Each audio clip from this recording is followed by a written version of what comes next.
Hi, everybody. Thanks for tuning in this afternoon, and welcome to Mom's Clean Air Force's Stay In and Speak Out event with our Nevada organizers, Cynthia Moore, Jennifer Cantley, along with Congressman Stephen Horsford, who represents Nevada's 4th Congressional District.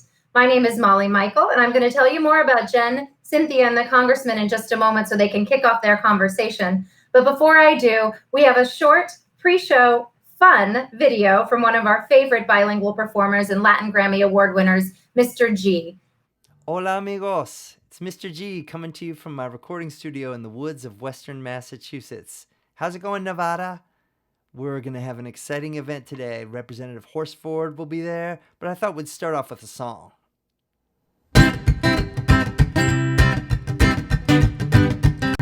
Got earth beneath your feet, earth beneath your feet, blue sky above, green grass below, got earth beneath your feet.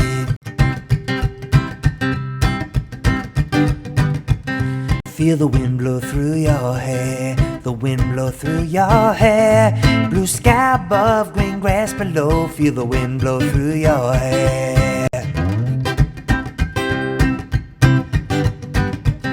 We've got one life to live, just one life to live.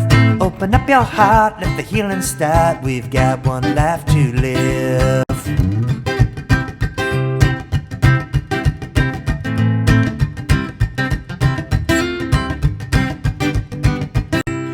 I see brighter days, but we got to change our ways. We need to share, it's time to care. We've got to change our ways.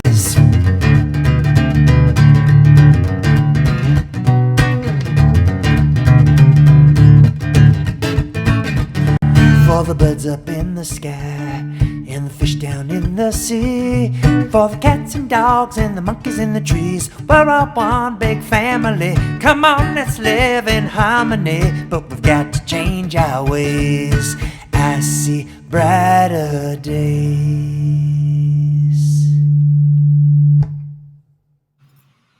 Thank you so much for that, Mr. G. What a great treat we have to for us to have such a lovely performance like that. Before we get down to business here at our Stay In and Speak Out for Climate Action with Congressman Horsford, Cynthia Moore, and Jen Cantley. As I mentioned earlier, I am here representing Mom's Clean Air Force, a nationwide movement of more than 1 million moms and dads united to fight air pollution and climate change. And I am joined by Congressman Horsford, Jennifer Cantley, and Cynthia Moore. Let me tell you a little bit more about them before I hand this event over to them so they can start their conversation. Jen Cantley lives with her family, including her 3 sons, in Nevada's capital of Carson City, enjoying views of Nevada's blue skies, Lake Tahoe, and her sacred mountain, Jobs Peak. Jennifer was the first Mom's Clean Air organizer in Nevada and launched our chapter there. During her tenure, Jen has testified at EPA hearings from San Francisco to Washington, D.C., and regularly meets with legislators at all levels of government to advocate for clean air and climate action to protect our kids. Cynthia Moore joined Mom's Clean Air Force last year and has called the Silver State her home most of her life. She has been advocating for clean air, clean energy, and water conservation for over 10 years through her work with various organizations in Nevada. She served on the Parks and Recreation Board for the city of North Las Vegas, where she advocated for access to more green spaces. Cynthia is also the leader of our Eco Madres program, which provides an inclusive community that empowers and lifts up the voices of Latino families. She lives in Las Vegas and is mom to a toddler boy. And finally, I have the distinct pleasure of introducing our esteemed guest and member of the United States House of Representatives, Congressman Stephen Horsford, who represents the 4th Congressional District in Nevada. Congressman Horsford is the first African American to represent Nevada in Congress. A member of the House Natural Resources Committee, he recently voted to pass the Great American Outdoors Act, a bipartisan conservation legislation that provides permanent funding for the Land and Water Conservation Fund and establishes the National Parks and Public Land Legacy Restoration Fund to address the maintenance backlog at our national parks, which we are very excited about. I hope you talk more about the Great American Outdoors Act, Congressman. Prior to serving in Congress, Representative Horsford served in the Nevada State Senate, where he was a climate champion. passing renewable energy legislation that positioned Nevada to become a leader in the green economy. And now I will let Cynthia, Jen, and Congressman Horsford take it away.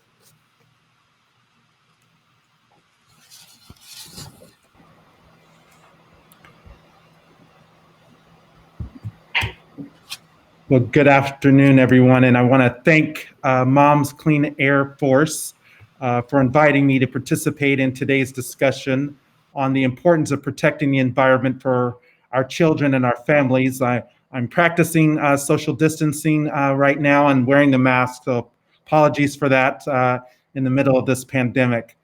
But as parents, you all know we all have a common desire for our children to enjoy at least a slightly better life than we had growing up. It's scary to imagine that our children and grandchildren won't be able to enjoy the world as we know it. And so that is why the climate crisis is such an important issue for us to address, since it is worsening each day and poses increasingly greater risk to the planet and to our health. Air pollution affects the air that we breathe. Water pollution threatens the access to clean water, and chemical contaminants in soil threaten the food that we eat. It is critical that we act to address the issue in order to protect our children and our families and preserve our planet for the current and future generations. There are a couple of issues that I wanted to focus on that I've been working alongside my colleagues in the House of Representatives to address this fight. Of course, a big issue that was just at the forefront of this for Nevada was protecting the Desert National Wildlife Refuge. And there was an attempt by Representative Bishop, who introduced an amendment to the NDAA that would have allowed the U.S. Air Force to take over complete management of the refuge. This would have guaranteed more than 840,000 acres of the refuge to be shifted, and it would have excluded the Fish and Wildlife Service from being the primary jurisdiction over that land. Such an expansion would have also amounted to a land grab detrimental to our conservation efforts and would have restricted access to the public. Well, I'm proud that we were able to introduce and pass an amendment to help fix this poorly crafted policy.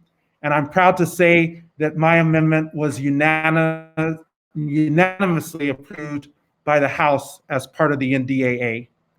Now, the refuge will be managed by professionals within the Fish and Wildlife Service. And additionally, the Fish and Wildlife Service staff, along with tribal communities, will have more of a say in how these lands are going to be managed for the next 20 years. And they'll have increased access to the refuge, improving management on the ground. I've also worked really hard, as you indicated, to make sure that we protect the refuge for current and future generations. And while the public and other groups will be able to come together and address this issue as a community. I also co-led an amendment that included the final NDAA language, ensuring that no funds on nuclear testing will be included in the fiscal year 21 budget.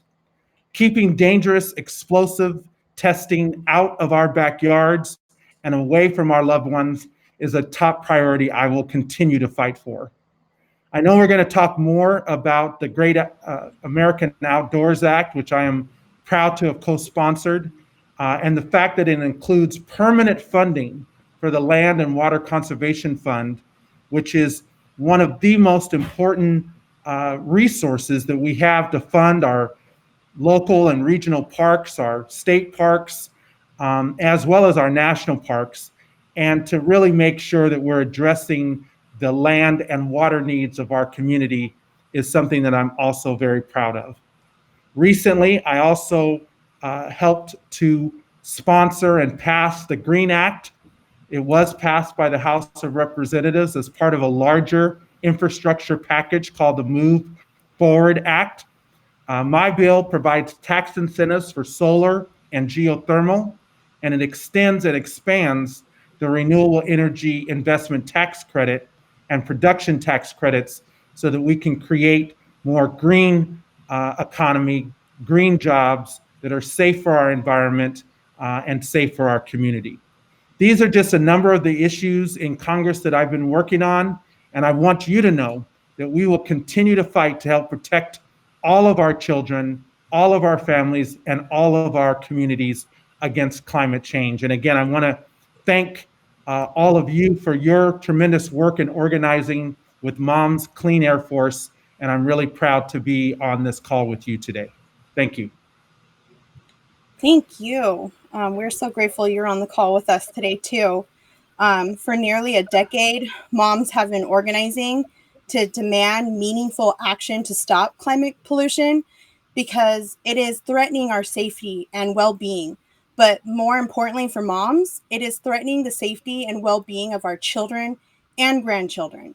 Now, before we put you on spot to ask you some questions about your work in Congress, I wanted to give you an opportunity to speak about your priorities, your thoughts on addressing climate crisis, and how your work may benefit Nevadans in the 4th District and Americans across the country.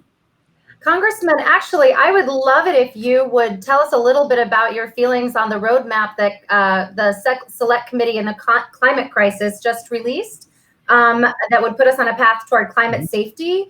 And how do you see you fitting in to furthering that roadmap and helping us move that agenda forward? Moms has been very supportive of the work the Select Committee has done, and we worked a lot with Congresswoman Castor on that. So I'm curious about what you think about that specific report that was just released last month.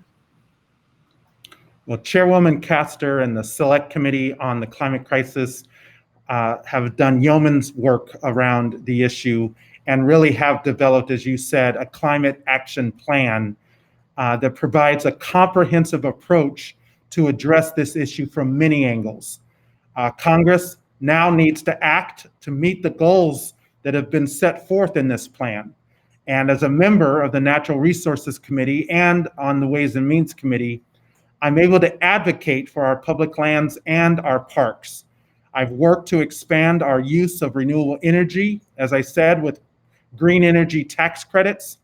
One example is included in the Select Committee's Climate Action Plan is my proposal, the Geothermal Energy Opportunity Act. This is a bill that I introduced to encourage the use of geothermal energy. Nevada is actually we have the second largest resource for geothermal in the world, in fact. And so it's a great opportunity, and I'm proud to see that it was highlighted by the committee's action plan. And I look forward to working with all of you and the committee to pass this legislation that we desperately need to meet our goal of achieving net zero carbon pollution by 2050. Thank you so much for that, Congressman. We are looking forward to working with you in the future.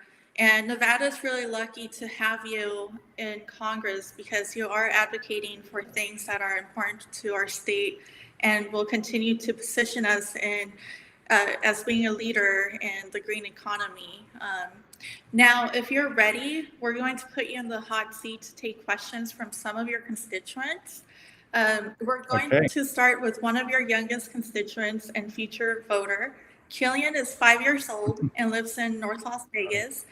Before we roll his question for you, I wanted to take a moment to thank his father, Kyle, a Marine who served in Iraq, for his service. Hi, my name is Killian. I'm 5 years old. I'm from Las Vegas. My question is, what's the most important thing we can do to protect the planet? Well, Killian, thank you for that great question. And thank you again to your father for his service, as well to our country. And your question is right on point. As a 5-year-old, our climate becomes worse each day. So we must act immediately. At the same time, there are many factors that are affecting the environment, from waste production to deforestation, as well as many ways in which the environment is affecting each one of us. In order to address all of this, we have to act quickly. We need to develop and follow a plan, and we need to cooperate with other countries to face this together. This is not something that the United States can do alone, but we have to provide the leadership with other countries. I want you to know, Killian, that I sponsored a bill and voted to pass the Climate Action Now Act, which calls on the president to develop and make public a plan for how the United States will cut greenhouse gas emissions to 26 to 28% below 2005 levels by 2025. This would help lay the groundwork for the national effort that we need to protect our environment for young people like you, Killian, and many other kids who are counting on Congress to do the right thing. Wow, that's amazing, Congressman. Thank you so much. Our next question comes from Mario, who lives in your 4th district. He is 18 years old and part of the Youth Power Project with one of our partner organizations, Make the Road Nevada. My name is Marvin Valdez. I am 18 years old and I live in North Las Vegas, Nevada. Young people will bear the greatest impacts on climate change. Our lives will be much different than the lives of our parents and grandparents. So, what are some of the most important ways you think we should be addressing climate change in America? Well, thank you, Mario, for that question. And to me, nearly half of the U.S. energy-related CO2 emissions are from petroleum use. So focusing on energy is really an important part of addressing our climate change and our climate crisis.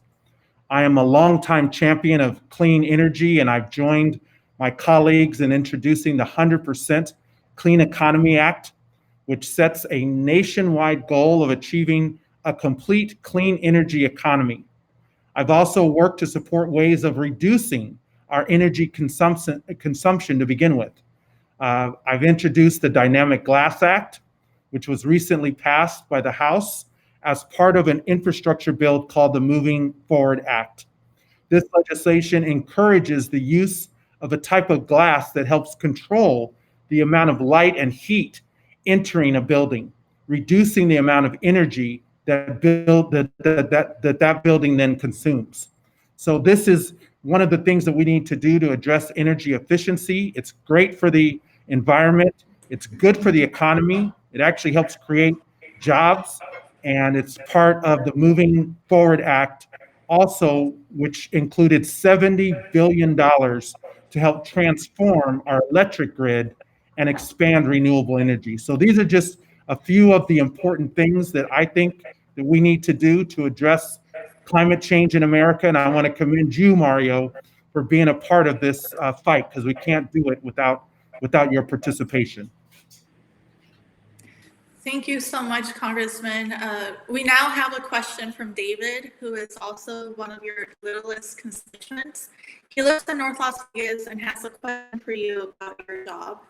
My name is David Bassan. What is the favorite part of your job?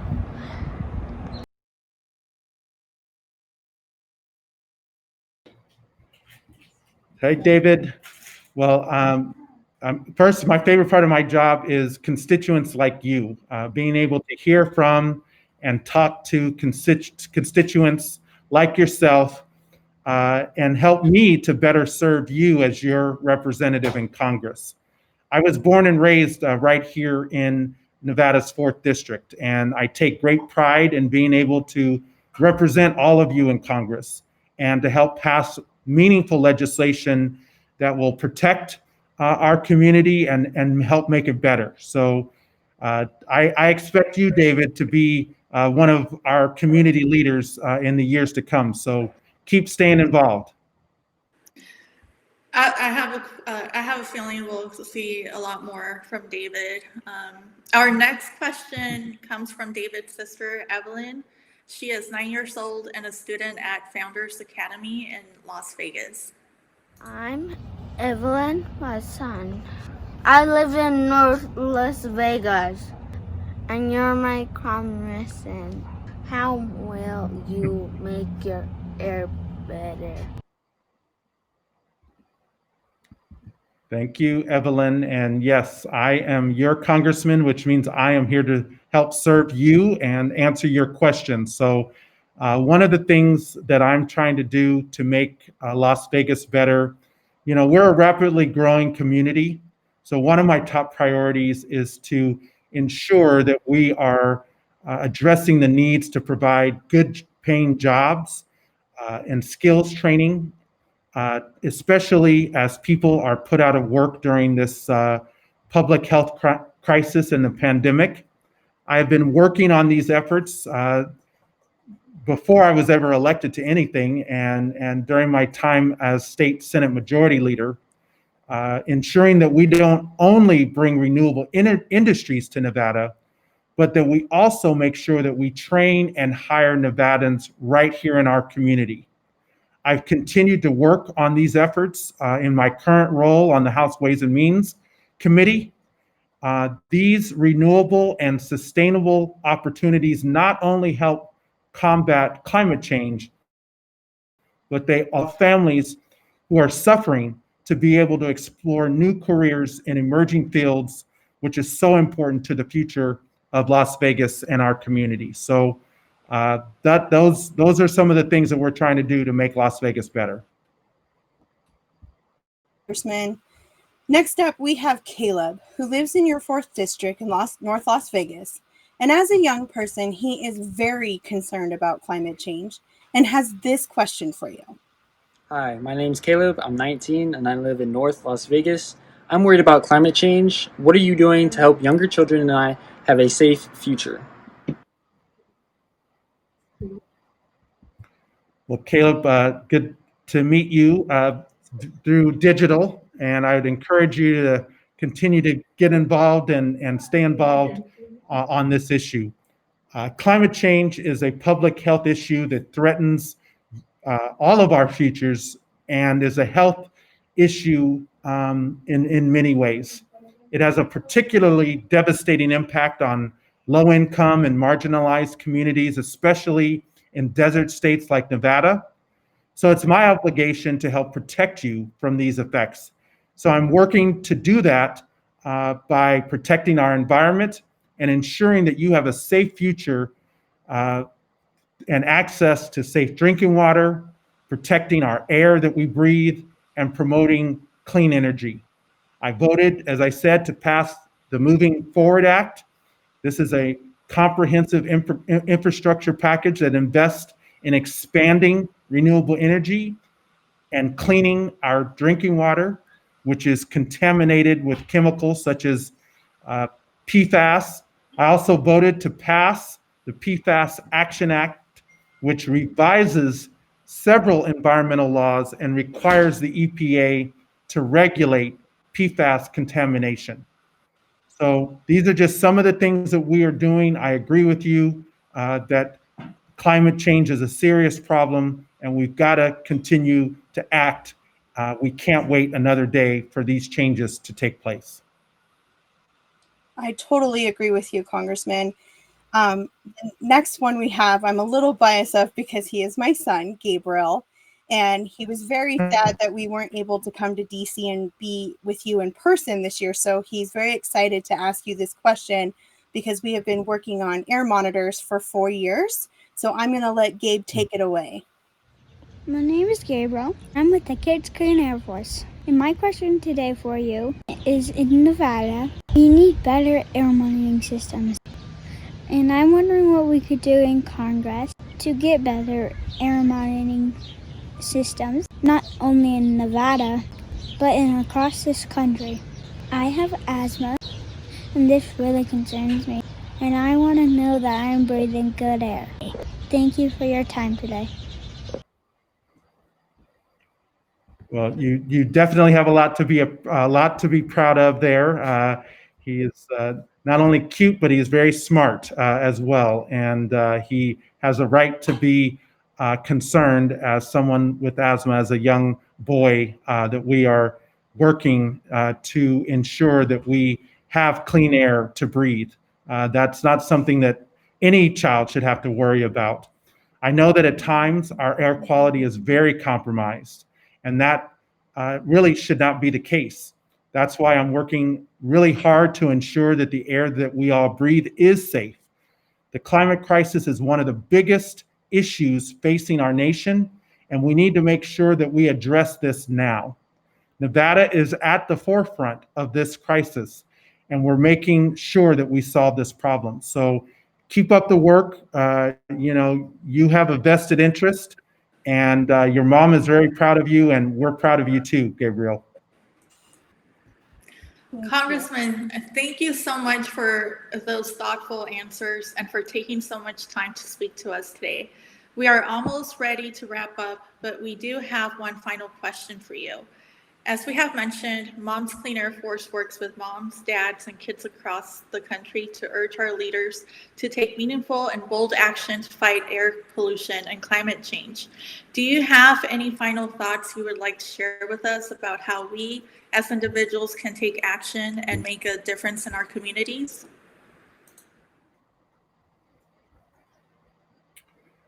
Well, again, what I want to start by saying is thank you for your advocacy. We don't take your support lightly. You all are constituents, but after you support us, it's also part of my job to be held accountable by all of you, and to be held accountable based on the issues that you really do care about. So today I was able to really listen and learn and share with you based on the priorities that you told me you want me to address. And my commitment is I'm going to continue to advocate for these issues as your representative in Congress. So I would just encourage you to stay involved, keep pushing. Don't let anyone tell you that these issues shouldn't be the priority. This is the way that you engage with your elected officials about the issues that matter most in your communities and that affect our entire planet. So I'm especially inspired by the young people and their stories who've stepped up and voiced their concerns about the state of our climate and our future. So thank all of you for your hard work. Keep doing what you're doing, and count me as a champion on addressing the climate crisis. Thank you. Thank you so much, Congressman, for all of those thoughts. I think what's so important to us as moms and as dads and our members is that we're teaching our kids how to speak to their members of Congress and be comfortable talking to them and understanding that it's your job to listen. And we appreciate you listening today. It means so much to all of us, and to Jen and to Cynthia, I'm sure, particularly as Nevadans. We're going to wrap up. I thank you again, Congressman, Cynthia, Jen, for being here. I want to let our audience know that tomorrow afternoon at 2:30 Pacific time, 5:30 Eastern time, we'll be speaking with Congressman Raul Ruiz and other Latino advocates and activists to discuss the overlapping concerns the Latino community has around immigration, health, and our environment. So tune in tomorrow. And thank you again, Congressman, for all of your time. And thank you for masking up and being safe during COVID-19 and staying home. Good night, everybody. Have a great day.